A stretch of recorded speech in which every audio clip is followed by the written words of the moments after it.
Ladies and gentlemen, welcome into part number 3 of my college football bowl predictions, where we will finish off all of the rest of the regular bowl games, and then I'll have another set of predictions just focusing on the New Year's Six. But we are finally into the full-blown mainstream bigger teams. There's no 6-6 games now. I know the first two predictions were kind of, obscure. Unfortunately, though, with the way college football is now, a lot of these games I'm going to be talking about a team missing their quarterback, possibly because of an opt-out or a transfer portal situation, and we will have to maneuver around that. But beginning, it is the Texas Bowl. This is 9 o'clock game, 2 days after Christmas on December 27th, so a late night game. It is Texas A&M in the Texas Bowl taking on another team from the state of Texas, Oklahoma State. Texas A&M sitting -3.5. In a game like this, normally you would see an SEC team absolutely destroy a team like Oklahoma State. And I do think Texas A&M wins and covers. Oklahoma State, certainly a feel-good story. The end of the season, though, man, they almost lose to BYU. BYU's really bad. We know they got destroyed by UCF, and then they get crushed by Texas. Texas A&M, I feel like they're going to be very motivated with a new head coach dealing with the transfer portal situation. I know they're without their quarterback. They do have a decent backup, kind of dual threat who's filled in well. I like A&M to cover. It is kind of an annoying line at 3.5, but I highly doubt it'll come down just based off the fact that Oklahoma State is just not that good, honestly, and they're in this bowl because they played in a watered-down Big 12. Moving on, how about, this is just so sad for SMU.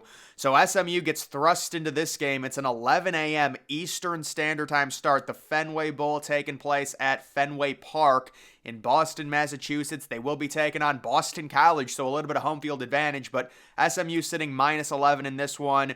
Preston Stone, the quarterback, out for the year. Even with that, SMU still was able to beat Tulane as 3-point underdogs. They won their conference championship, and they had an outside shot to make a New Year's Six game. They end up not making it, and they get thrown into this crap. I think SMU, they know they need the momentum, even without their starting quarterback. They win this game, they cover against the bad Boston College team. Boston College, they did kind of have a few streaky games. They've got a quarterback who's a dual threat. Maybe he poses some problems, but I just think this is going to be a really crappy game in general. 31-15 might be overdoing it. We might see a lower score because of the time start at 11 a.m. That is very early. Next, we do have the Pinstripe Bowl. You really do have to feel bad for Miami. I mean, Miami is just going to freeze in a game like this. Rutgers is a really annoying team to play. They play hard. They run the ball. They want to control the tempo. Miami dealing with Tyler Van Dyke into the portal. They benched Tyler Van Dyke earlier this year, and I thought it was the wrong move. Don't get me wrong, Tyler Van Dyke's not very good, but they brought one of their backups in, and he was just horrible. You do have Rutgers sitting 2.5-point underdogs. I think Rutgers wins this game outright. Look, maybe Miami can prove me wrong. Maybe Mario Cristobal does have a better culture, but going into this meaningless game against Rutgers where you have to travel to New York City in the freezing cold, and it's going to be crappy out, you would think. I just think Rutgers is way more motivated to win this game. Personally, they win it relatively easily there. Now we do have the Pop-Tarts Bowl. Nice little new logo for the Pop-Tarts Bowl, or this is like a new sponsorship, I think. And yes, there will be a giant edible Pop-Tart. The mascot will be edible for whoever wins this game. Unfortunately, this game does involve a qualifier. Will Howard, the really good quarterback for Kansas State, into the portal. I'll tell you what, Kansas State is like a top 12 team with Will Howard, so this is very unfortunate. They are still sitting -3.5, but how about this NC State team finishing off the season on a winning streak, beating North Carolina in the rivalry game, finishing ranked, and I think NC State wins this game. I love the value plus the 3.5, especially with Kansas State, without their quarterback. How about Kansas State's horrible defense in that final snow game where they allowed like 14 yards per play to Iowa State? I mean, it was terrible. So I will take NC State in this one. They're going to be more motivated. This is huge for them. They didn't expect to be here. This is a very solid bowl. They end the season off with a win. That's an extremely successful season for them. Next, we do have the nightcap, the 9:15 game on the 28th. It is the Alamo Bowl taking place in the Alamo Dome. How about upstart Arizona from the Pac-12? They will be taking on, well, I guess I can't say from the Pac-12 anymore, but they will be taking on Oklahoma. Oklahoma dealing with the random Dillon Gabriel transfer situation. I got to be honest, I figured Dillon Gabriel would be playing in this game because I thought it was going to be his final game. I mean, he's already played like 5 seasons as it is. How does he have another year of eligibility? We don't know, but he does, and he wants to go, I guess, to possibly Oregon. We will see. Arizona -3. That line flipped 6 points, by the way. It was Oklahoma -3, but with Dillon Gabriel now. It will be interesting, though, because Jackson Arnold, who is a 5-star, he will be taking over in this game. He's a solid quarterback, but oh my goodness, Noah Fafita. Yeah, give me Arizona in this one. Higher scoring game. They win it. They cover the 3-point spread. Very solid end of the year. They know how important this game is. And even look at the ESPN FPI. They've got Oklahoma at a 76% chance. That's because the analytics love Oklahoma, and they don't understand the nuance of Dillon Gabriel being out. Next, we do have the Tech Slayer Bowl, the Gator Bowl. This one on at noon. This is 2 days before, or maybe 3 days before the playoff is happening. It is Clemson sitting -7, taking on Kentucky, and I just love Clemson. Clemson had the #1 college football defense. Clemson had the #1 defense in college football. If you look at efficiencies and analytics, underrated team. They will win this game easily. I understand Kentucky beat Louisville, but I'm not high on Louisville, so give me Clemson in this one to cover the 7. They understand they need momentum after a porous year going into the offseason. They finished the season really strong, especially on defense, shutting down South Carolina completely. A noon game. I love the under in that. Next, we do have the Sun Bowl. Oh, that's unfortunate. The logo looks a little faded out. I guess maybe I should have gotten a different one, but either way, it is Oregon State taking on Notre Dame. Surprised Notre Dame is in this one. This is it for Oregon State, right? This is their last chance at relevancy. It is very sad what happened to them, losing their quarterback, losing their backup quarterback, losing their head coach, losing their conference. My goodness, can they possibly win this as a last gasp against a good Notre Dame team who's going to go try hard in this game? I don't think so. Sam Hartman, the Notre Dame running back, they will easily win this one. Marcus Freeman understands it's very important that they finish the year off. What would that make them, 10-3? It's a respectable year for Notre Dame. Obviously, you would have wanted to beat Louisville, but either way, I think they win and cover the 8.5-point spread. Obviously, also extenuating circumstances regarding Oregon State and all the stuff going on with them.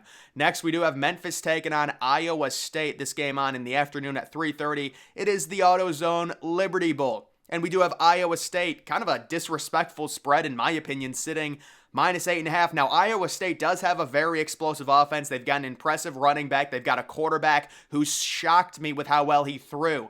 Good Iowa State offense, but Memphis, surprisingly sneaky team, especially when it comes to a bowl. I really like Memphis to keep this game close. Love the over. Actually, I'm not sure what the over-under is. Maybe it is into the 60s, but I have the total of this game going to 65 with Iowa State winning just by 3, though. I do like the value on Memphis, unless there's something wrong with like Memphis's quarterback.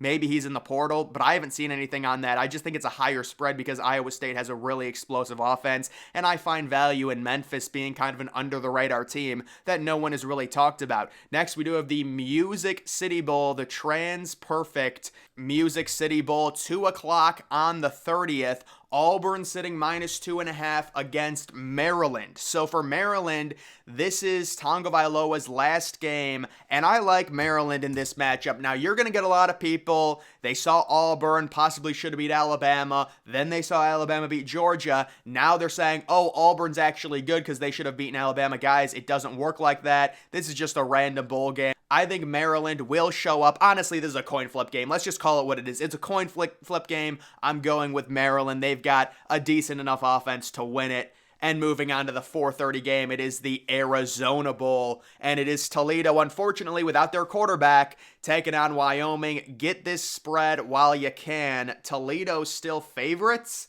Is that correct? When I saw it today, Toledo was favorites. Maybe it's changed, but yeah, Wyoming, especially without Finn, the Toledo quarterback, you would expect them to win. Even with Daquan Finn, Toledo lost to Miami of Ohio, so Wyoming's got a solid defense. I've got it at 23-14, a 9-point victory and an easy cover for Wyoming. Next, we do have the Relinquest Bowl in Tampa Bay. This is noon on New Year's Day, and it is LSU sitting minus 10.5, taking on Wisconsin. Wisconsin thrust into this bowl game because the Big Ten just was not deep at all this year. LSU, as long as their players play, Jaden Daniels and company, they're going to win this game and cover the 10.5 very easily. But it's just, listen, if you want to bet it this early, there is the option. Maybe Daniels sees he's probably going to be a first-round pick. He sits out. Malik Neighbors is probably going to be a top 10 pick. He could sit out. You know, Brian Thomas will probably play, but there's the option. It's like Russian roulette. If they end up playing, LSU probably closes minus 15 or minus 16. If they don't play, it probably goes down to minus 7. It'll be interesting to see what happens there. Daniels, though, has a crazy season right now. I would imagine he's going to want to add to that, add to his legacy, very likely winning the Heisman, just put on maybe 3 or 4 more touchdowns, maybe another rushing touchdown. Wisconsin, it's just really hard at this point. They just should not be in this bowl. This is too good of a bowl for them. They really should be in a bowl like the Pinstripe Bowl or something like that. But again, the Big Ten is just not deep. And then this is the final game I'm predicting here today. It is the Citrus Bowl, Cheez-It Citrus Bowl. So they got a new sponsorship. I like that logo there. This game taking place in Orlando, Florida. 1 o'clock on the 1st. It is Tennessee sitting minus 7.5 against an Iowa team. Iowa, they should not be here either. This is just not, they cannot score. I understand Iowa last year against Kentucky, they won 21-0. It was very impressive, but this year I think Tennessee gets the job done. They end up covering a 7.5 point spread. Iowa gets a touchdown. Hey, maybe they decide to go for 2, but Tennessee will cover the 7.5. They win this game 20-7. I am expecting them to probably start Nico Lamonleva, which actually could be good news for Iowa, even though he's a 5-star. He has basically no experience, and we know how good Iowa is on defense. But either way, guys, that is going to do it for this video. Make sure you're following me on X. Link to that's always in the description.